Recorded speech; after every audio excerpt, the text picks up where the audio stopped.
Hello? This is Investigator Kohler with the Sheriff's Department.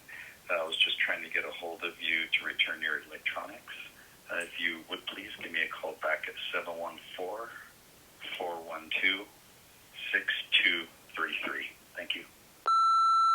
Hi guys, welcome back to my channel. Welcome to a new video, and this might be one of the most exciting videos I've ever made on this channel because I just watched Scream 5 this past weekend, and today we are going to be ranking the entire Scream franchise. Now this is going to be a spoiler heavy video because I really just want to talk about the movies freely. If you haven't seen Scream 1 through 5, I would avoid this video because we're going to spoil all of them in this video, and unfortunately Scream 5 is not available streaming, it's only available in theaters, so I understand a lot of people aren't going to theaters right now either, and if you aren't able to catch a showing of Scream 5 and you have to wait for a while, I'm sorry about that, but I really do want this video to be full of spoilers so I can actually explain the reasons why I'm ranking the movies as I am. There are plenty of channels though that have put out spoiler-free reviews. I've already watched one from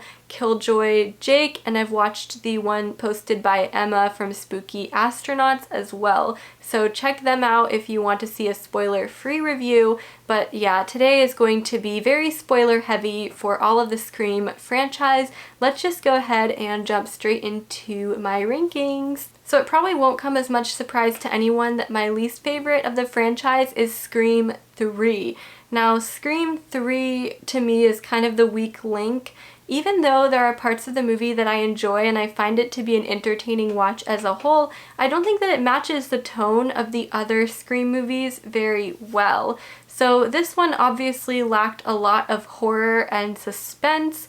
It really was not very scary in comparison to any of the other Scream movies and felt a little bit more like a parody or a comedy. All the Scream movies have some aspect of comedy in them, but this one just ramped up the comedy and toned down all the horror elements, which to me didn't really work well with the rest of the series. There were also a couple of issues I had just with the story. So Sydney is seeing hallucinations, visions, or something of her deceased mother in this movie, which didn't happen at all in the previous two films, so it was a little odd for it to start happening in this film alone. But we do get kind of like a cameo to that in Scream 5, which was interesting, but we'll talk about Scream 5 later. So in Scream 3, that's one odd thing we get is Sydney seeing her mother and the visions that she has that don't happen in the first two movies. Another odd thing we get is the Ghostface voice changer, which now can emulate different voices and not just the Ghostface voice, which is a little bit odd and confusing on how that technology even works. In this movie, we only have one killer, where in all the other movies, there are two killers. So this one's kind of the odd one out. Our killer turns out to be Sydney's half-brother, who we didn't know existed. They just made it up because they had to for this movie to work.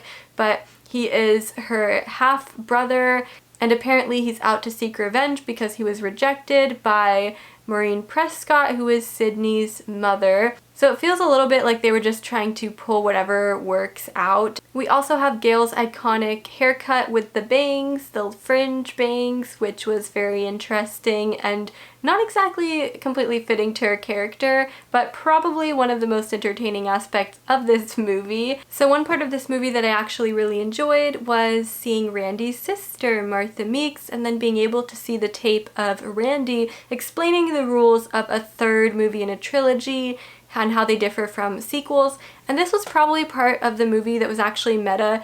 Like, there were a few parts of this movie that were kind of meta. That was one aspect of it, Randy being in it, and also the fact that the killer was going after the actors in the Stab 3 movie that were playing the characters, and he was killing them in the original order that they were supposed to die. So that part was pretty interesting and meta to me, and probably another one of my favorite aspects of the film.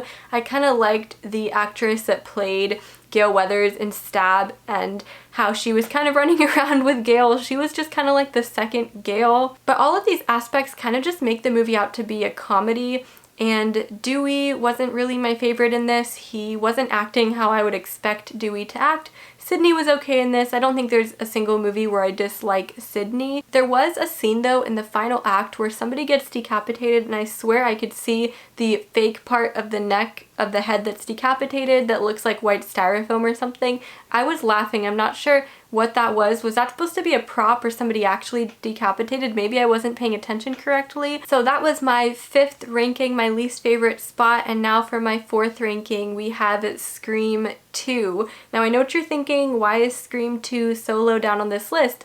And I rewatched these movies again now this past weekend, but I previously rewatched them a few months ago and I had a different ranking system altogether.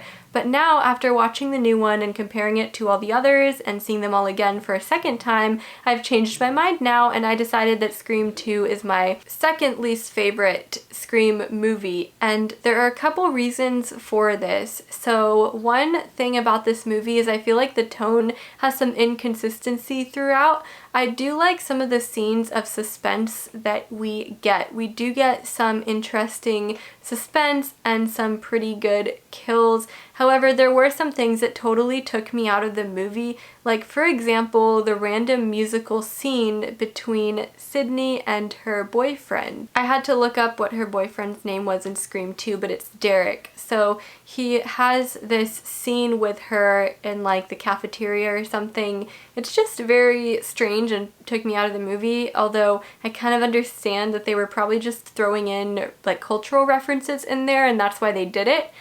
So maybe it was more meta than I thought that it was, but it just kind of was confusing to me a little bit. It messed with the tone a little bit. We also see Sydney rehearsing for a play, and this part was a little bit odd as well. She sees Ghostface as she's rehearsing, and in this play everybody is wearing masks. This is like one of those famous plays I forgot the name of. Everybody is wearing these masks, and it just seems a little odd that Sydney would even want to be in a play like that, considering her trauma from somebody wearing a costume and a mask. It just seems like she would try to avoid anything where anyone's wearing a costume and a mask at this point, especially because it doesn't take place much longer after the first Scream came out, but you know, I'm just going to ignore that. But honestly, those are just nitpicks, and there's one big reason why Scream 2 is low on this list for me, and that is because of the killer reveal. So the killers are revealed to be Mickey, who is Sydney's friend in college, whatever college they go to, I forgot the name of it, and also he is teamed up with Billy Loomis's mother,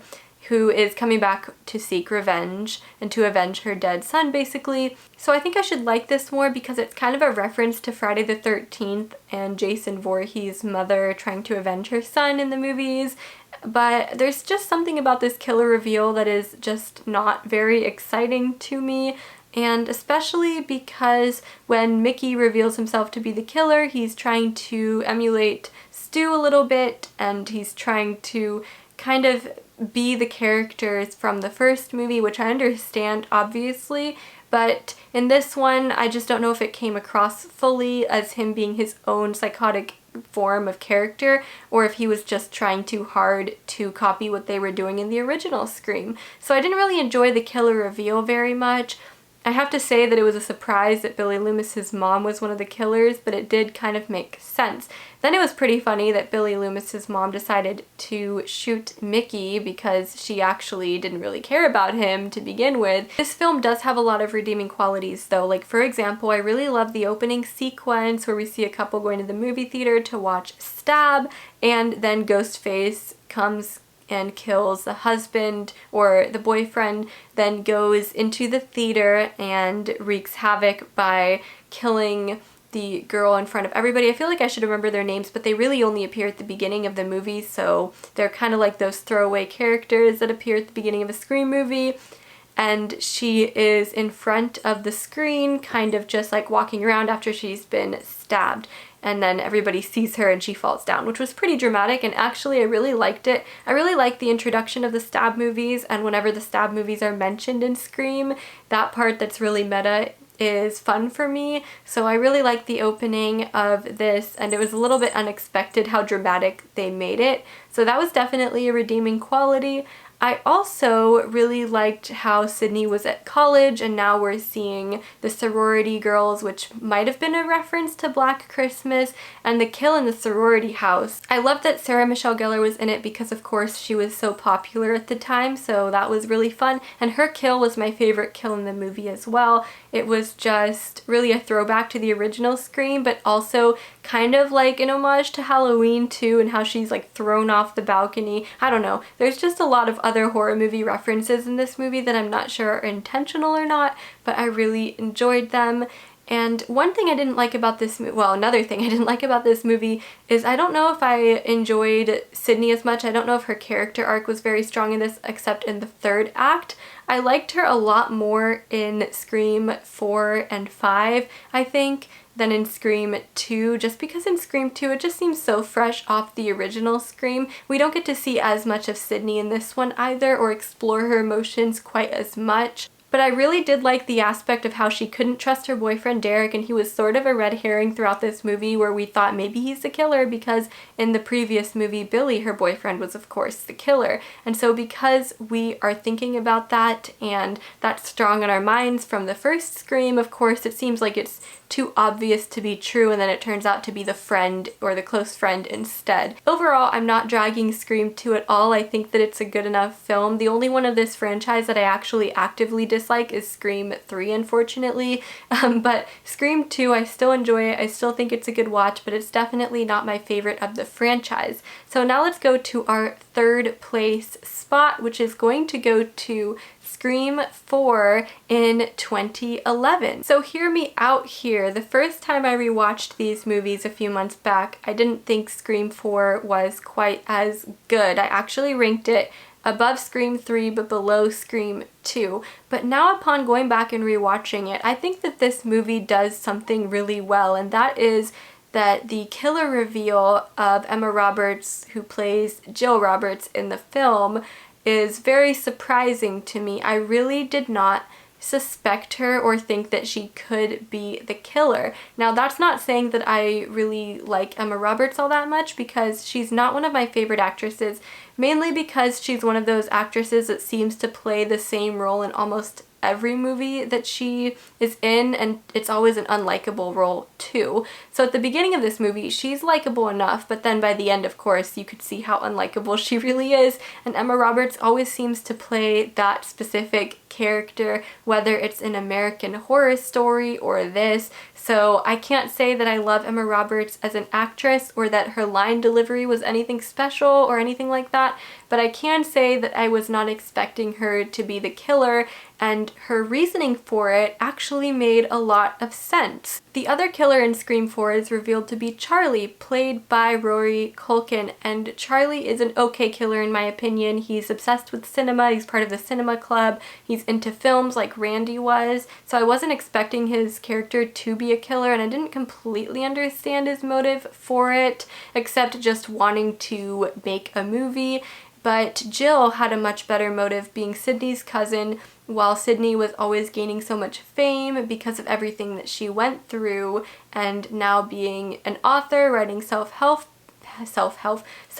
books and having great success, I think it makes a lot more sense for Jill to be a killer because she wants her 10 minutes of fame. Very interesting to me, very good motive, even if I don't like Jill as a character all that much, and just something that makes sense. And this film is also a little bit ahead of its time. It came out in 2011, but there's people live streaming, and Emma Roberts wants to be she wants to be internet famous. She kind of just wants to be an influencer, which didn't really become a thing until a few years after this movie came out. So this film was actually really, really meta compared to some of the other ones because it was just ahead of its time and accurate and on point, okay? And it just felt brutal that Jill would actually go through with all of this, killing her friends, attempting to kill all of her friends, and her cousin, and even her mother because of this. It's just so ridiculous, but seems like something that could actually happen in this day and age. Okay, I'll stop talking about the killers now. Let's talk about the rest of the movie, because the killer is not the only thing I really liked about this movie. I love Kirby as our new, character. I guess Jill was our main girl, but Kirby felt like our main girl as well. And by the end, since Joe was revealed to be the killer, I think Kirby is officially the main girl of this movie aside from Sydney. Sydney comes back to Woodsboro. I love the relationship between Sydney and Gail and how it has kind of evolved at this point. And Dewey, I love the introduction of Deputy Judy, who's kind of annoying, to be honest, in this movie. I liked her a lot more in Scream 5, but she's kind of annoying in this movie, but I do like her, and I like how she poses this kind of like threat to Gail, almost making her jealous and everything, and almost like you're not sure if she's trying to do that or if it's just Gail being jealous, which is funny. I love the relationship between Dewey and Gail. They're now married, which is great. I think that's why I like this movie so much, because we want Dewey and Gail to happen ever since the first Scream movie, and in this movie they actually are married. Which, I mean, the proposal thing happened at the end of Scream 3, so it's to be expected, but it's nice to see 10 years later that the relationship worked out, at least in Scream 4. I love this opening sequence. I saw the movie in theaters when I was maybe like 13 or 14 when it came out, and I remember thinking the opening sequence was dumb because I didn't really know how Scream movies worked back then. But now looking back on it, I really love the opening sequence. I know it's kind of tired at this point, but it's fun to see these actresses who you just don't expect to be in the Scream movie. They just kind of are random, like Lucy Hale. There was another one that was really random as well. You just don't expect them to be there, and it turns out that each time they get killed, it's somebody else watching a stab movie, and then another person watching a stab movie, and it's just entertaining to see. And I love how the stab movies are still going strong, and the sequels are talking about how, oh, the stab movies have gone downhill and they're just dumb at this point, which is a reference to so many horror movie franchises that continued to make sequels that really were not really adding anything to the original, and that some people stand by and other people don't like. So that commentary is strong and present throughout the entire franchise, and I really like that. In Scream 4, we also get a modern twist, and by modern I mean 2011 modern, because obviously it's been another like 10 years, so now it feels a little bit dated, but we get this twist on it. Everybody has cell phones. They're able to incorporate cell phones into the movie. This movie contains one of my favorite Ghostface kills of all time, and that is when Jill and Kirby are standing in their bedroom in one house, looking out the window in Jill's bedroom, across from their other friend, who I don't remember her name because honestly she didn't have much of a role in this film except this iconic death, and she is standing in her bedroom talking on the phone to them as they're watching Shaun of the Dead. And Ghostface is in her closet but talking on the phone to Jill and Kirby. They think that Ghostface is going to be in their closet, but it turns out he's in her closet. And he comes out and just brutally kills her as they watch from Jill's bedroom across the street. So this was an unexpected kill, an awesome kill. I think it was kind of replicated in Halloween 2018. They have a Michael Myers standing in the closet kill as well, which honestly I feel like it might have been inspired by this movie, which would be pretty funny considering Scream is supposed to be the meta franchise, not Halloween. Another great kill we get is in the parking garage. Rebecca is killed. I didn't even remember her name, I just looked it up. But she's funny throughout this. She kind of challenges Gail a little bit and emulates how Gail was in the original, which is pretty ironic and funny because she's just annoying Gail in this movie the whole time. But her parking garage kill was also absolutely iconic. I don't know if it just took me time to appreciate this movie, because back in 2011 so much bad horror was coming out and so much bad horror had come out before that I honestly didn't take the time to appreciate the gems that did come out, and I think Scream 4 actually is one of them. I don't remember liking it all that much before until watching the entire franchise again and now comparing it, and I actually really enjoy it. I think it's great. I think Kirby is great. I really hope to see her again eventually. If there are any more Scream movies, I would love for Kirby to come back and make another appearance, because I think she could really help kick ass in this franchise, because that's what she does in Scream 4. Another thing I really enjoyed was seeing the character arcs with the legacy characters. So we get to see Sidney Prescott, who has gone through all this trauma and has now written a self-help book and is turning this into positive energy. Of course, her cousin tries to ruin it, but by the end of the movie, we know that even she cannot ruin Sydney Prescott, who is the final girl and will always be. She is not able to die in this franchise. I just don't think it is possible.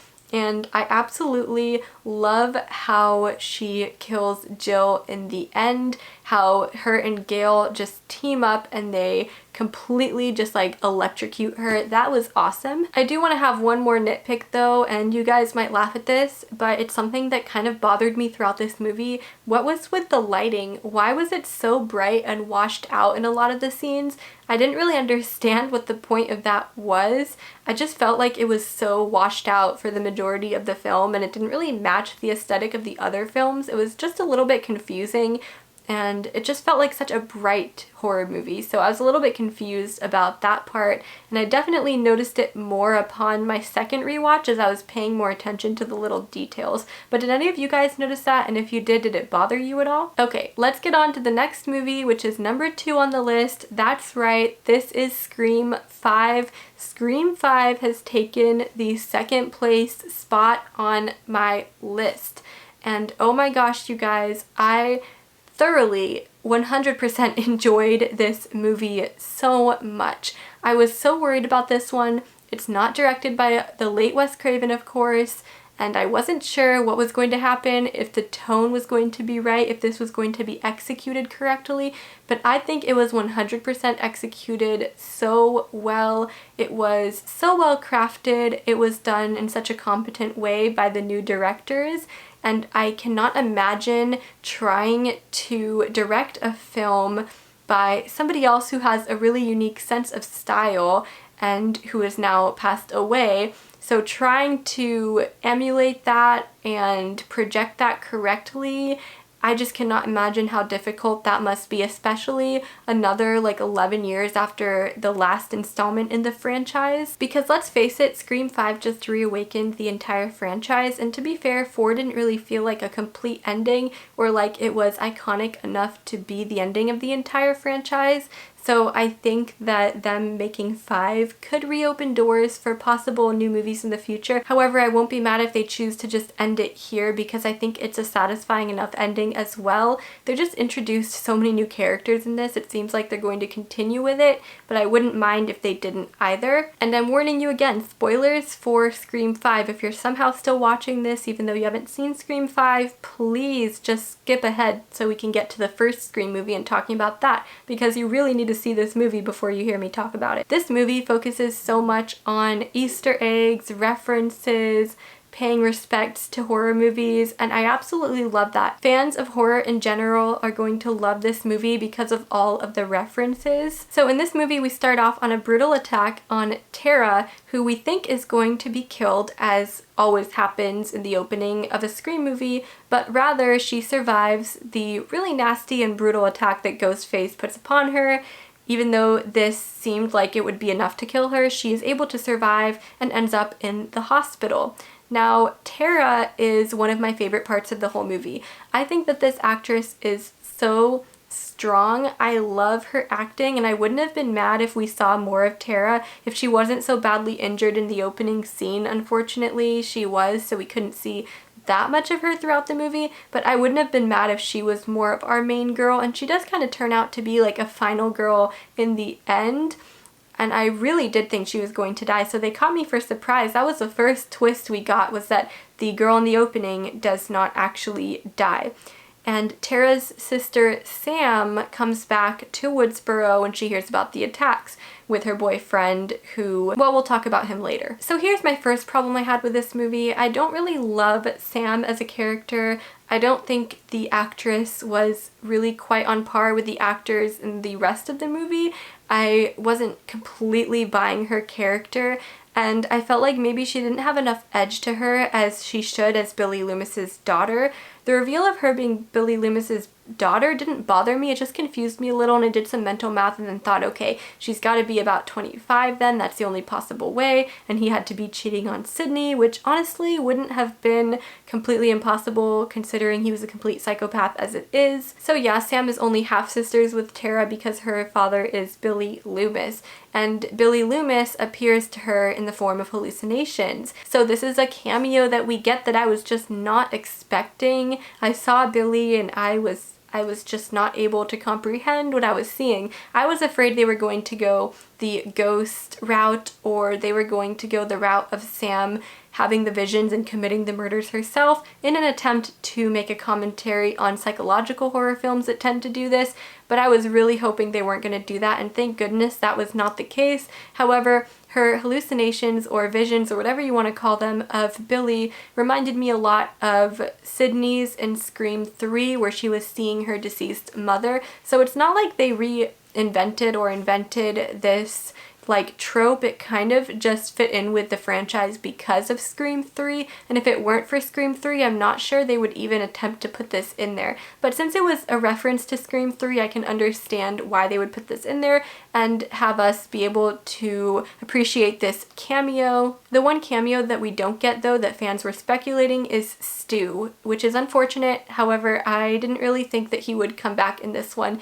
However, we do get a relative of his who is killed pretty immediately into the movie, and he's kind of just a creepy character to begin with. Didn't really have very much to do with it, just kind of like somebody who's related to Stu. We could see that the killer is killing specific people, and that's another part of this movie I liked, is that the killer was going after people related to the original. So everything is connecting back to the original movies, which is absolutely great. Now here's where things get a little bit tragic though.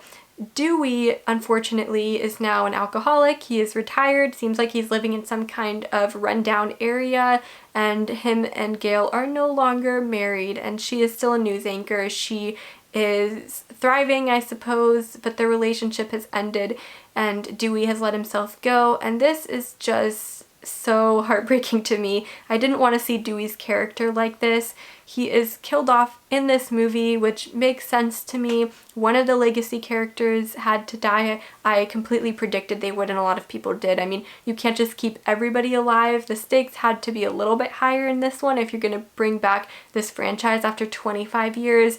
But I honestly was kind of a little bit hoping that Gail was going to be the one to be killed, because I felt like she didn't have as much of a purpose to be in the new one, and I felt like Dewey was a more likable character. But that being said, that made his death hurt a lot worse. Okay, so the kills in this movie were so much more brutal than any of the other Scream movies, and I think that's one of the reasons why this one ranks so high for me, is because the horror aspect is so strong. And the Scream movies were never huge on the horror aspect. In the first one, we get a little bit more suspense and psychological horror, and I'll talk about the first one when we get there, but we do get more horror in the first one. But the horror in Scream 5 is just brutal. I think the gore is on point, and Ghostface is totally nasty in this one. I have to admit, I wasn't on par with all of the new characters. There were kind of too many and I lost track of them a little bit. I liked Mindy because she was kind of the new Randy, and she was also related to Randy, which was great. But she is a big horror movie fan, and she is explaining all the rules to everybody of the new requel, if you will. I love the commentary in this movie. It's absolutely great and completely fitting in with the times. I love how Tara talks about elevated horror in the opening sequence and comparing it to movies like Stab, or I guess slashers, which is really interesting. We also get Mindy's twin Chad, who looks way older than a high schooler by at least 10 years, but I'm just gonna ignore that for the sake of the movie and hope that it was another commentary on how teenagers are never cast to play teenagers in horror movies. He is pretty funny too. I really liked his character. And then the rest of them just felt like there wasn't enough of their character in the movie for you to even really know much about them. And I thought that the actress who plays Amber is so strong. I wanted to see more of her. I love the back and forth between Amber and Mindy in the basement as Amber goes to get some more beer, and I think that she just plays a really strong villain. However, unfortunately, we don't get to see too much of her throughout. I wish there was more scenes between her and Tara as she's pretending to be the loving best friend who cares about Tara who's in the hospital, but that turns out to not be true, of course. Then we get an unexpected Tarantino Once Upon a Time in Hollywood reference when Amber is actually torched and killed at the end, which is amazing and maybe my favorite scene of the movie. Richie is our other killer, which some people might think is too cliche, but for me I actually really like this aspect because the entire time it seemed like he was just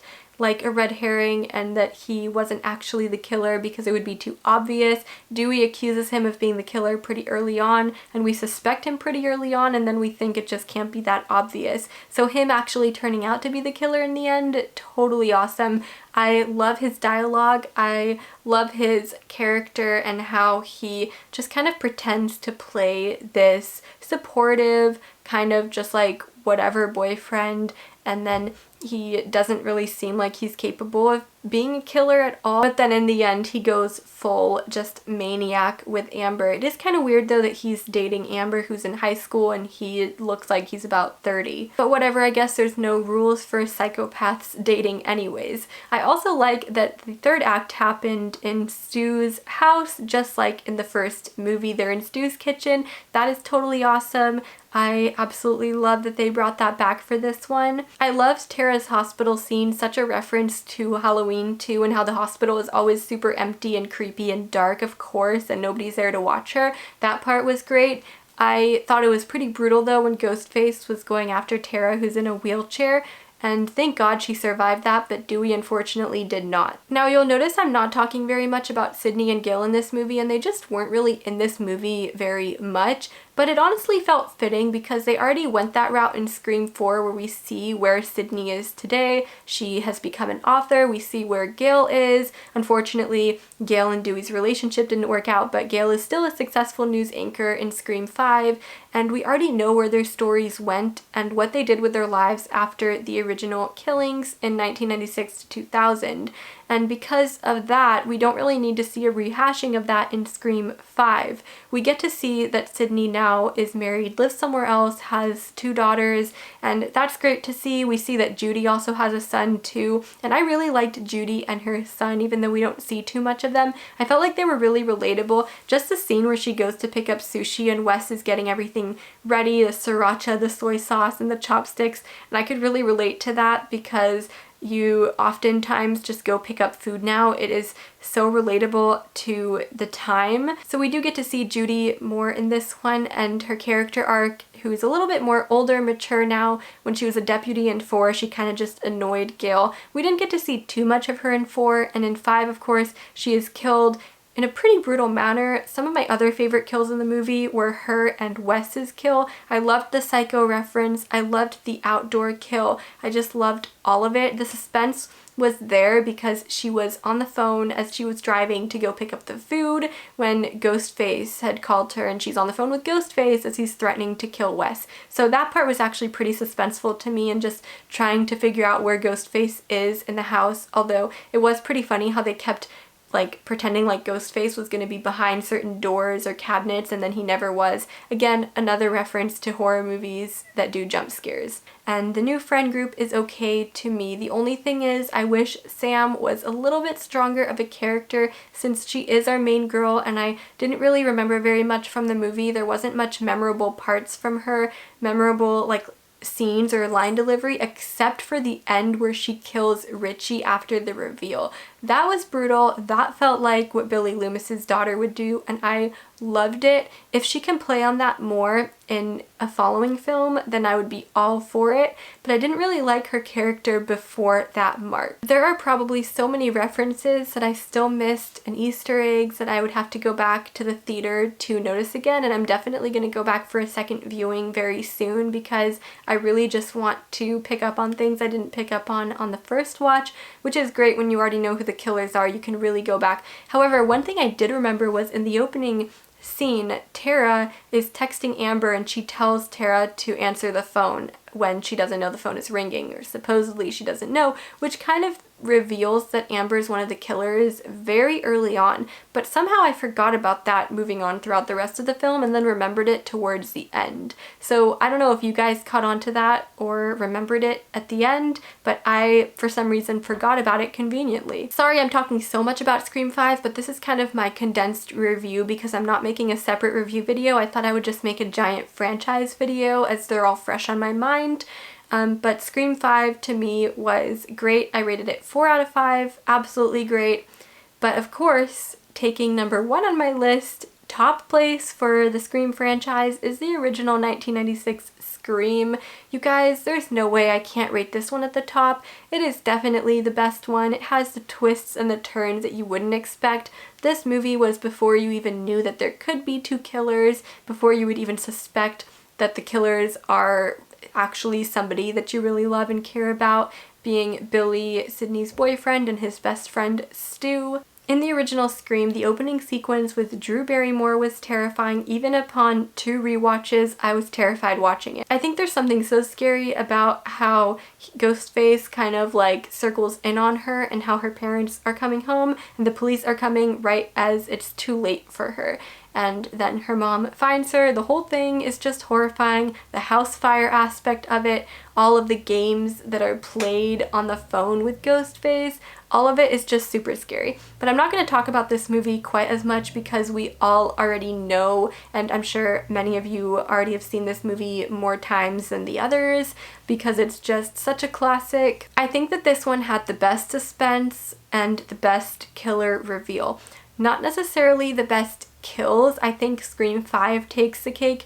Maybe Scream 4 has some really good ones too for best kills, aside from the first kills in Scream, which of course are awesome. And the rest of the kills throughout Scream are okay too. I just think there's something so iconic about the opening scene with Drew Barrymore, although now that I'm remembering Tatum's garage door scene, I don't know, maybe this one is pretty equal. So maybe this one and Scream 4 have really good kills, but Scream 5 has like the goriest, most brutal kills. I'll give it that. Obviously, Scream has the best killer reveals, so there's no way that any of the other killer reveals could ever top the original. We also get a lot of meta references in this one too, like Randy watching Halloween throughout the movie and talking about all the horror movie tropes and rules and explaining it to his friends.